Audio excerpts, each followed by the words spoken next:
"Don't you dare show your face at your sister's wedding." My father said it without turning around, his back stiff against the morning light pouring through his study window. The travel mug I'd been holding slipped from my fingers and hit the hardwood with a dull thud, coffee blooming across the rug like a stain I'd never be able to scrub out. "Why?" I asked. Even though somewhere underneath my ribs I already knew. He turned and his eyes were wet, which surprised me until I realized the tears weren't for me. They were for him, for what the neighbors might whisper. For the daughter who came home with paint under her fingernails instead of a law degree on the wall. 3 weeks later, the phone in his hand would be ringing off the hook at 4 in the morning, and the only person who could fix what he'd broken would be the one he'd just thrown away. My name is Sienna, and I paint murals for a living. The kind you see on the side of coffee shops in neighborhoods where the rent has just started to climb. I'm 29. I work out of a converted garage I rent from a retired postal worker named Mr. Bellamy, and on good months, I clear about $3,200 after taxes. My father is a partner at a corporate law firm in downtown Charlotte. My mother sits on the boards of 3 different charities and has a standing Tuesday appointment to get her hair set. My older sister, Whitney, is a pediatric surgeon. My younger sister, Camille, just got engaged to a man whose family owns half the commercial real estate between Raleigh and Asheville. And then there's me, the one with the smudged smock in the apartment above a laundromat. I should tell you that it wasn't always like this. When I was 7, I covered the inside of my closet door with a mural of the ocean, the kind with whales arching out of the foam, and my father got down on his knees in front of it and told me I had a gift. He said those exact words, "Sweetheart, you have a gift." He bought me a set of acrylic paints for Christmas that year, the expensive kind with the wooden case that latched shut with the brass clasp. I still have that case. The latch broke a long time ago, but I keep it on the shelf above my work table because some days I need to remind myself that he wasn't always ashamed of me. The first time I understood something was wrong was at my high school graduation dinner. We went to a steakhouse downtown, the kind with white tablecloths and a sommelier who introduced himself by name. My grandmother was there. So were my father's law partners and their wives. My mother had picked out a navy blue dress for me that pinched under the arms, and I remember sitting there pulling at the seams while my father raised his glass and said, "To Sienna, who's headed to state in the fall." One of the partners, a man with a silver mustache and a wife who didn't speak the entire meal, leaned forward and asked what I'd be studying. "Studio art," I said, "with a minor in art history." The pause was small. Just a beat, but I felt it. "How charming," the wife finally said, and took a long sip of her wine. My father jumped in before the silence could settle. "She's still figuring things out. We've talked about her doing pre-law afterward. Or maybe an MBA. Plenty of time." I looked at him across the table, at his hand wrapped tight around the stem of his glass, and I didn't say anything. I didn't say that we hadn't talked about pre-law. I didn't say that I had no intention of doing an MBA. I didn't say that I had already accepted my spot in the studio art program and signed the housing contract and bought a portfolio case with the money I'd made working at the art supply store on weekends. I just smiled and let him rewrite me right there at the table in front of his colleagues with a fork in his hand. That was the beginning. Or maybe it was the middle of a beginning that had started long before I could see it. Either way, it set the pattern. He'd introduced me to his friends as someone who was exploring her creative side before settling into something more substantial. When I sold my first commission at 22, a 40-foot wall outside a juice bar in Asheville, he asked how much I'd charged and then said, "Oh," in a tone that meant he'd done the math and decided it wasn't enough. When I moved out of my parents' house at 23 into a studio apartment that cost $600 a month and had a window that looked out at a brick wall, my mother cried. Not because she was going to miss me, because, she said, she couldn't understand why I'd choose to live like that when I had a perfectly good room at home. "It's not about the room, Mom." "Then what is it about?" I didn't know how to explain that. Every time I sat at her dinner table, I could feel myself getting smaller, that her version of me, the one she described to her friends at the country club, was a girl who didn't exist, a girl who was between things. A girl who would, any day now, snap out of this little phase and apply to graduate school in something marketable. So I left. I painted. I built a small list of clients. I learned how to write invoices and chase down checks and quote a fair rate without flinching. I started getting invited to lecture at the community college sometimes. I had a piece included in a gallery show in Raleigh that got mentioned in a local magazine, and I sent the article to my father, and he texted back, "Glad to see you're keeping busy." Glad to see you're keeping busy. Like I was a child finger painting in the den. I want to be honest with you about something. My parents stopped paying for things when I was 21. They covered my tuition for 2 years, and then, after a particularly tense Christmas dinner where my father announced that he wouldn't fund a hobby, they pulled the support. I worked nights at a bar to finish school. I lived on rice and the leftover sandwiches the bar owner let me take home at closing. I want you to know that because I know how it looks when a daughter walks away from her family. I know what people say. I want you to know that I built my own life with my own 2 hands, and when my father called my career a hobby, he stopped having any claim on it. Camille's engagement happened fast. She'd been dating a man named Preston for about a year.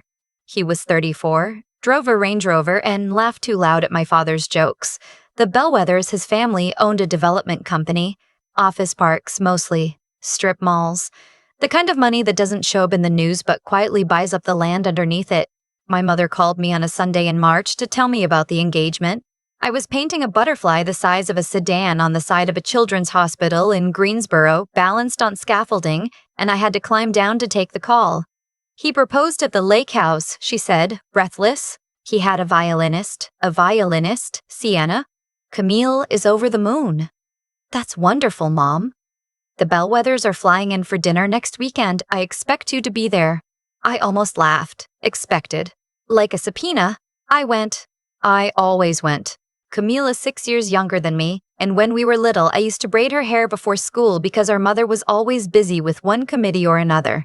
Camille has my father's social ease and my mother's careful posture, but underneath, she has this softness that none of the rest of them got.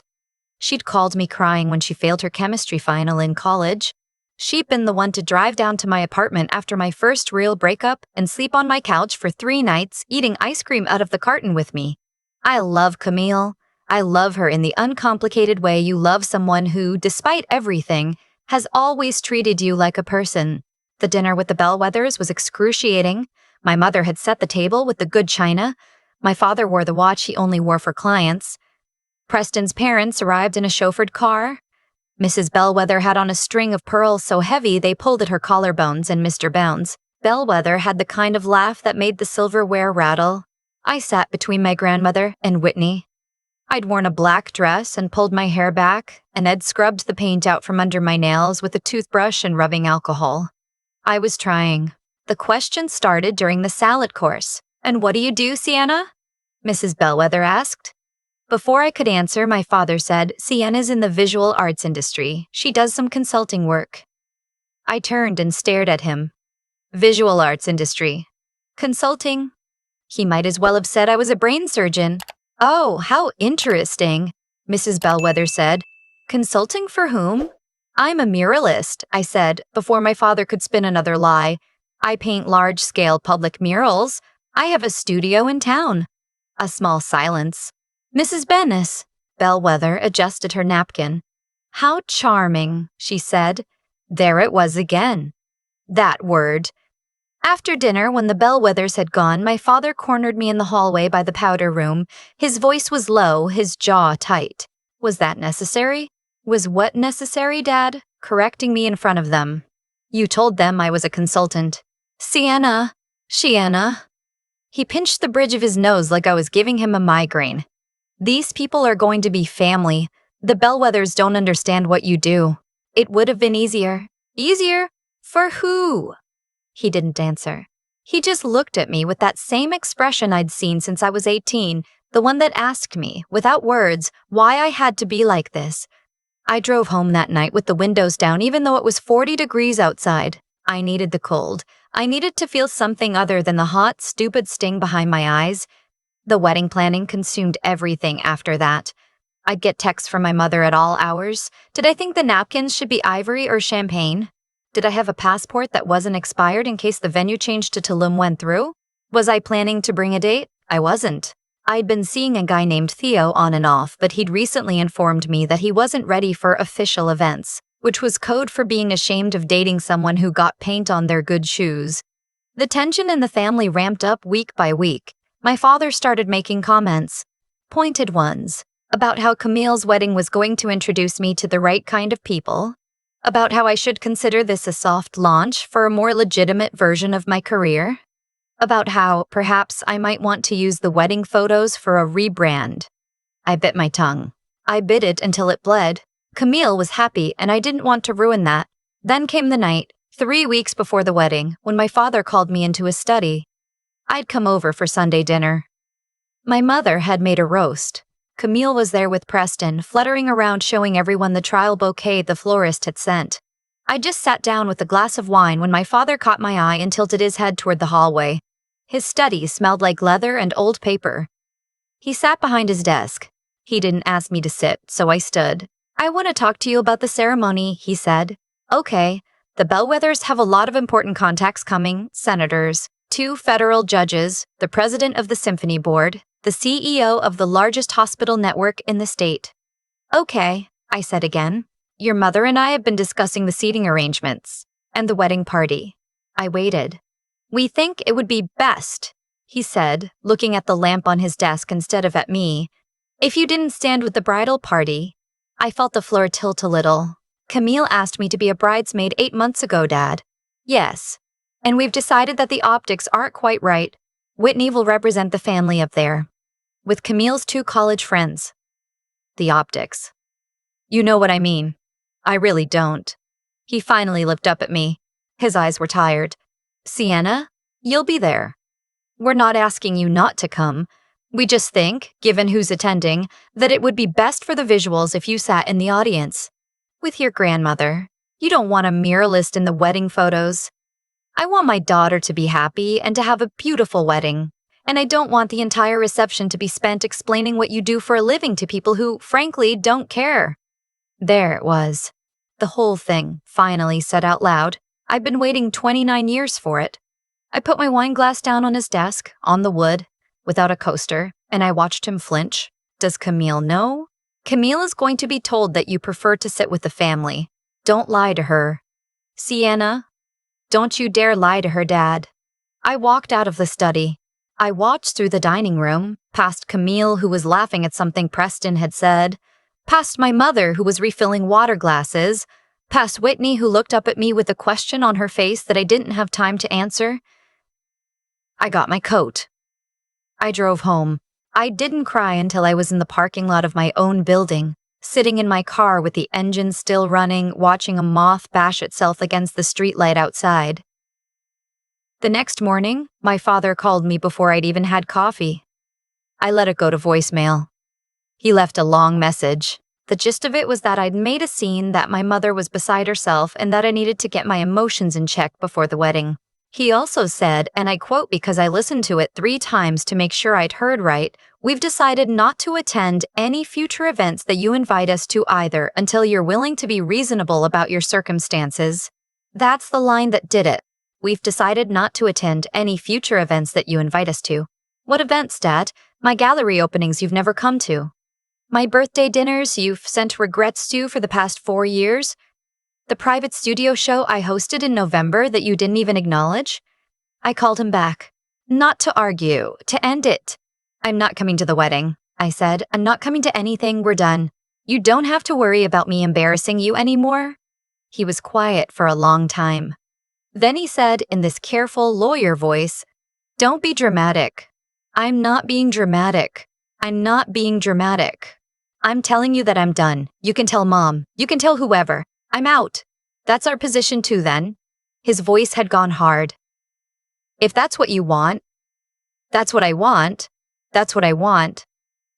I hung up. I sat on the floor of my kitchen for about 20 minutes, my back against the dishwasher, staring at a water stain on the ceiling. Then I got up, made coffee, and went to work.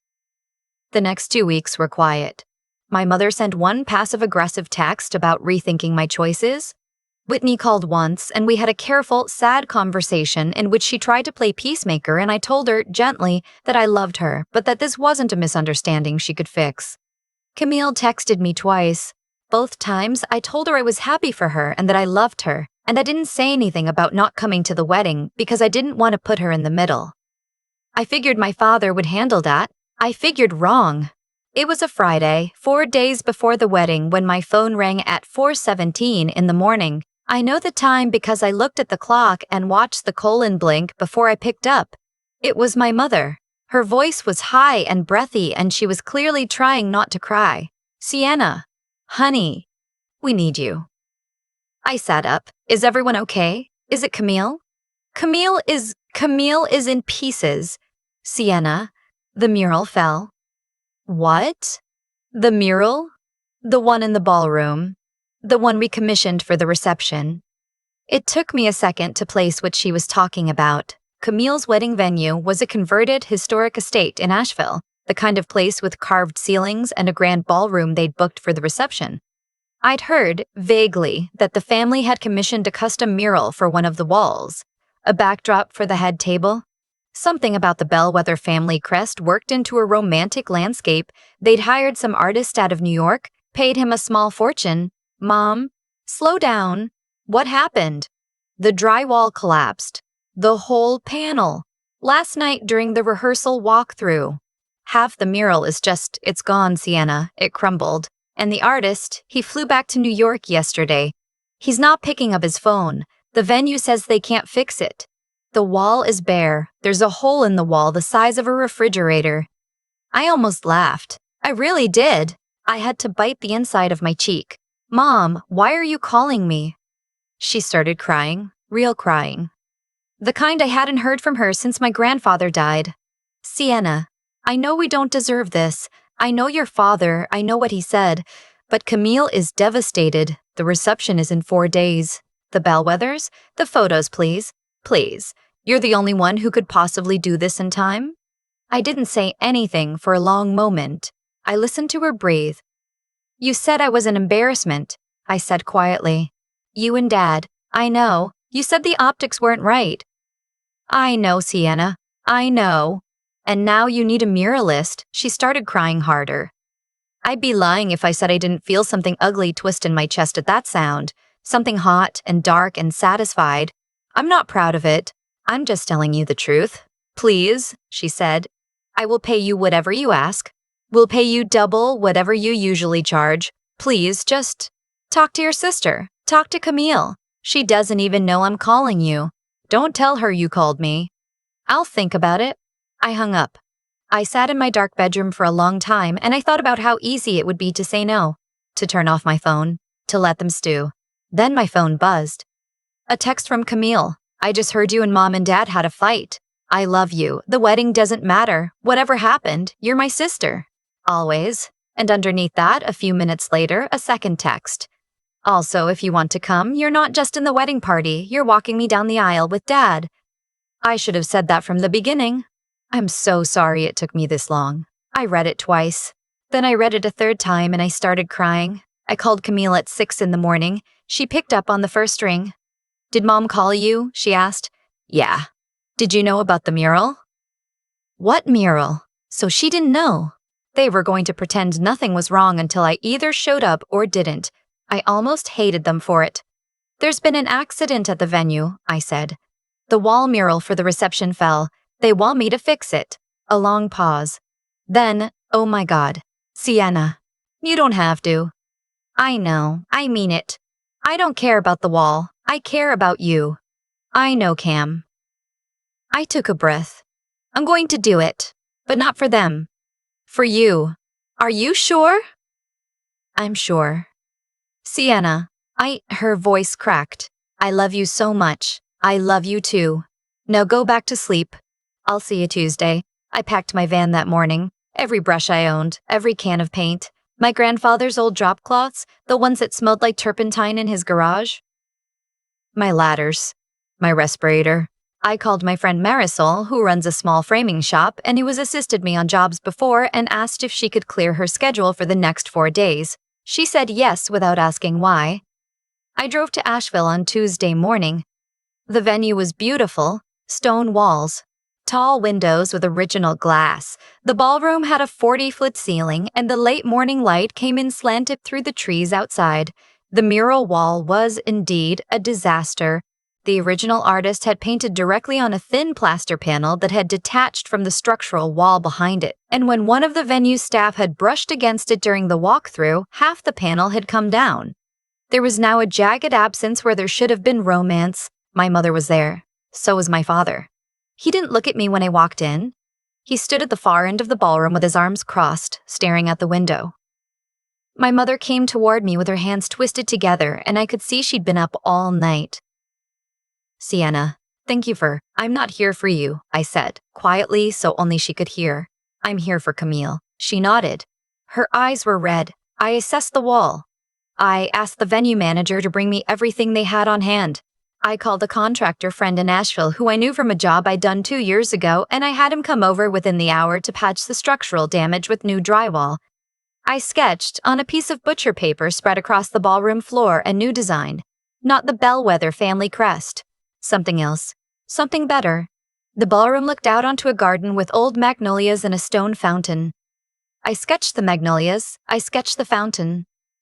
I wove in the colors of Camille's wedding, the soft blush in ivory and sage. I painted, into the bottom corner where you'd only see it if you were looking, 2 small figures.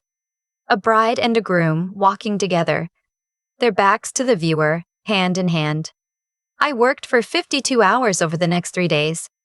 I slept on a cot in a side room. Marisol drove up Wednesday afternoon and didn't leave my side until Friday morning. We ate sandwiches the venue staff brought us. I drank so much coffee I started seeing colors at the edges of my vision. Camille came in on Wednesday evening to see the progress. She stood in the doorway of the ballroom and put her hands over her mouth and didn't say anything for a long time.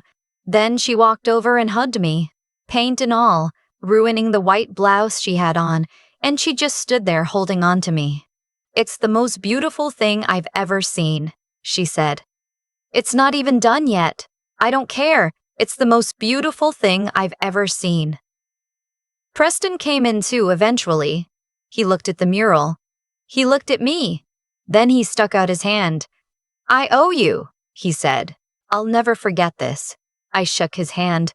I didn't know what else to do. My father came in once the morning of the wedding while I was finishing the magnolia branches in the upper left corner. I was on the second tallest rung of my ladder. Marisol had stepped out to get coffee. The ballroom was empty except for him. He stood there for a long time. I didn't turn around. "Sienna," he finally said. "I'm working, Dad." "It's beautiful." "Thank you." I waited. I could hear him breathing. I kept painting. "I don't know how to talk to you anymore," he said. I climbed down the ladder. I set my brush in the jar. I wiped my hands to my apron and finally turned to look at him. He looked old. Older than I'd ever noticed before. His hair was thinner at the temples than it had been a year ago. His shoulders were rounder. I felt sorry for him for about 3 seconds. Then I remembered the study, the lamp, the optics. "You don't have to talk to me, Dad. I'm here for Camille. After the wedding, you don't have to do anything. That's not what He stopped. He started again. "Your mother and I have been talking. We've been wrong. I want you to know I see it now." "You see it now because the wall fell down?" "That's not— It is, Dad. It really is." He didn't have an answer for that. He just stood there. I climbed back up the ladder. The wedding was on a Saturday afternoon. Camille walked down the aisle with my father on one side and me on the other. She'd insisted. She'd told my parents that if I wasn't standing with her, she wasn't getting married, and apparently my mother had cried for a full hour and my father had said, "Fine," in the same voice he used when he lost an argument with a judge. I wore a sage green dress that Camille had picked out. I painted my nails the night before in the venue's bridal suite, and my mother had sat next to me silently while I did it. Not saying anything, just watching like she was trying to figure out how I'd grown up without her noticing. The reception was held in front of my mural. The ballroom was packed. Senators, judges, the CEO of the hospital network, the president of the symphony board, Mrs. Bellwether, the pearls, the chauffeured car, all of it, and throughout the night, person after person came up to me. They asked who'd done the mural. They asked how I could be reached. By the end of the evening, I had taken down 9 email addresses and 2 phone numbers. Bellwether herself came up to me near the end of the night with a glass of champagne in her hand and asked, in a voice that was much warmer than anything she'd used at our first dinner, whether I might be available to do a piece for her foundation's headquarters in Charlotte. "How charming," I said back to her. I couldn't help it. She laughed. She didn't catch it. My father watched all of this from across the room. I could feel him watching. Around 11, when the dancing had started and Camille and Preston were laughing in the middle of the floor, He came up to me with 2 glasses of champagne. He held one out. "You're the talk of the room," he said. I didn't take the glass. "I'm the muralist," I said. "Same one I was last week." "Sienna, come on, let's start over." Start over how? "There's an opportunity here. Mrs. Bellwether's foundation. The symphony president's wife was asking about commissions. Your mother and I were talking, we could help you set up a real studio. We have contacts, we have capital. With the right positioning, you could be doing 6 figures within a year." I looked at him. I waited for the punchline. There wasn't one. He was serious. "Dad, yes, you don't want to apologize. You want to invest. It's the same thing." "No, it isn't." He looked confused. He really did. Like he genuinely couldn't see the difference between saying he was sorry and saying he could now make money off of me. I set the empty glass down on the table next to us. I felt very calm. "I don't want your help. I don't want your contacts. I don't want your money. I'm going to take Mrs. Bellwether's commission, and I'm going to take the others, and I'm going to do it the way I've always done it, which is with my own 2 hands and no Reynolds family branding. I don't need to be repackaged, Dad. I never did." "Sienna, Camille is happy. The wedding was beautiful. That's enough. That has to be enough for both of us." I walked away from him. I went and found Camille, and I hugged her and I told her I had to get on the road. She held my face in her hands and made me promise to call her when I got home. I promised. My mother caught me by the door. She had a small white envelope in her hands. "Honey, we want you to have this for your time. For everything you did." I looked at the envelope. I knew what was in it. A check, probably. Generous, the kind of generous that would let her tell her friends at the country club, "Of course we paid her well, we always take care of family." "Mom, please take it." "I don't want it, Sienna." I met her eyes. Hers were swimming. "You can't write me a check for this," I said. "I'm not a vendor, I'm your daughter."